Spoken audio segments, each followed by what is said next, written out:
नमस्कार, हेलो, कैसे हैं आप सब। आज हम बात करने वाले बहुत ही खास और इंटरेस्टिंग टॉपिक के बारे में। आज हम बात करने वाले हैं ओवर थिंकिंग के बारे में। ओवर थिंकिंग क्या है, इससे हमें क्या क्या परेशानी होती है और इसके हमारे जीवन पर क्या प्रभाव पड़ता है, इन सब बातों पर आज हम डिस्कशन करेंगे। उससे पहले आपने मेरे चैनल को सब्सक्राइब करके बेल आइकन का बटन प्रेस नहीं किया है तो प्लीज़ बेल आइकन का बटन प्रेस कर दीजिए, क्योंकि ऐसी खास और इंटरेस्टिंग जानकारी मैं आपके लिए लाते रहता हूँ। देखिए दोस्तों, हमारे मन के जो है 4 पार्ट होते हैं। एक तो विजुअल पार्ट होता है, जिसको हम वर्बल पार्ट बोलते हैं। उसके बाद है बुद्धि यानी डिसीजन पार्ट, और उसके बाद है जो है मन, और उसके बाद होता है हमारा अहंकार।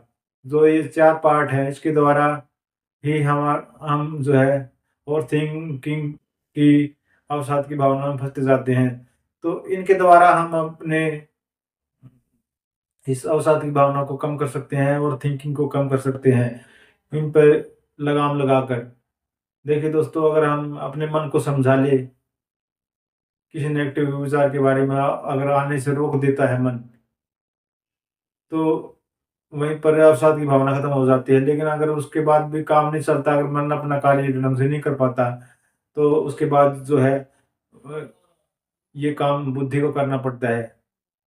और बुद्धि भी अगर आप इसमें जो नाकाम रही, तो इसके बाद चित्त और उसके बाद जो है अहंकार फिर इस पर डिसीजन लेता है। उदाहरण के लिए, आपको गाड़ी चाहिए,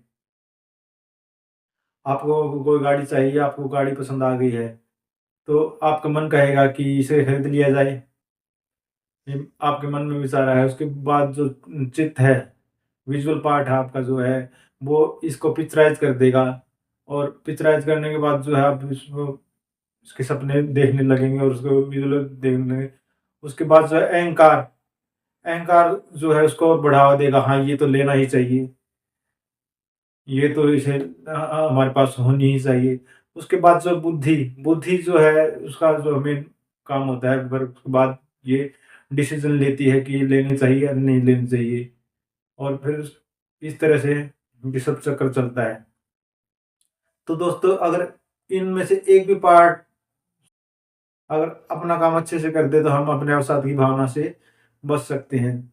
उदाहरण के लिए जानते हैं, अगर आप कोई चीज़ पसंद आ गई है, गाड़ी है या कोई और चीज़ पसंद आ गई है, आपके मन ने कह दिया कि आपको ये चीज़ लेनी ही है, या तो आप मन के द्वारा ही इसको वहीं पर रोक सकते हैं। मन को समझा लें, आपका मन भेज सकते हैं अपने मन में, उसके प्रति जो है संदेश भेज सकते हैं, क्योंकि हम अपने मन के द्वारा कुछ भी करवा सकते हैं और उसकी जो है फ्रीक्वेंसी को कम कर सकते हैं। अगर मान लो आपको गाड़ी पसंद है, तो उस गाड़ी को बिल्कुल छोटा कर सकते हैं, उसको बिल्कुल धुंधला कर सकते हैं, ताकि आपके मन को वो दिखे ना। और चित्त जो है, चित्त में जो है विजुलाइज करता है हमारा चित्त, उसमें भी हम जो है इसको बिल्कुल ही छोटा और ऐसा कर दें उस पिक्चर को, जिससे हमें दिखाई ही ना दे।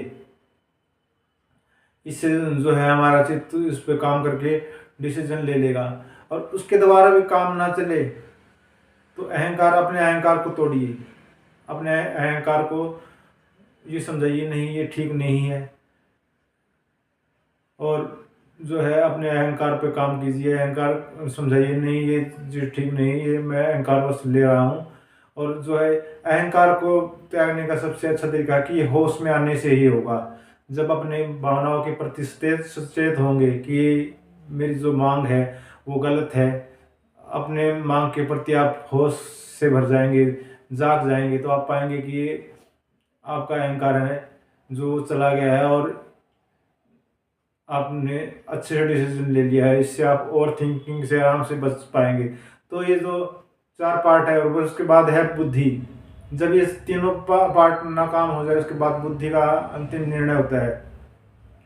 बुद्धि जो है सोचती है उसके बारे में, ये ठीक है या गलत है, क्या कार लेना हमारे लिए सही रहेगा, या आगे चलकर इससे हमें प्रॉब्लम होगी, पैसों की प्रॉब्लम हो सकती है, क्या हमें लेनी चाहिए या नहीं लेनी चाहिए। तो इन सब डिसीजन पर बुद्धि लेती है।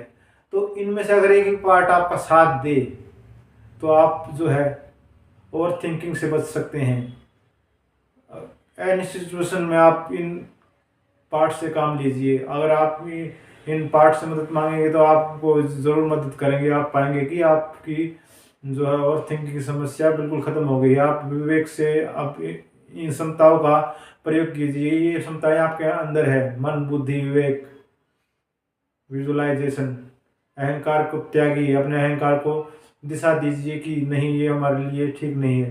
तो इनमें से किसी पार्ट ने अगर अच्छे से काम करना शुरू कर दिया तो आप पाएंगे कि आप ये अवसाद की भावना से पूरी तरह से निकल गए हैं। आप चिड़चिड़ापन को भी खत्म कर सकते हैं, किसी भी भावना को खत्म कर सकते हैं। देखिए, अवसाद की भी एक भावना है, कुछ प्राप्त करने की भावना, कुछ देने की भी भावना होती है।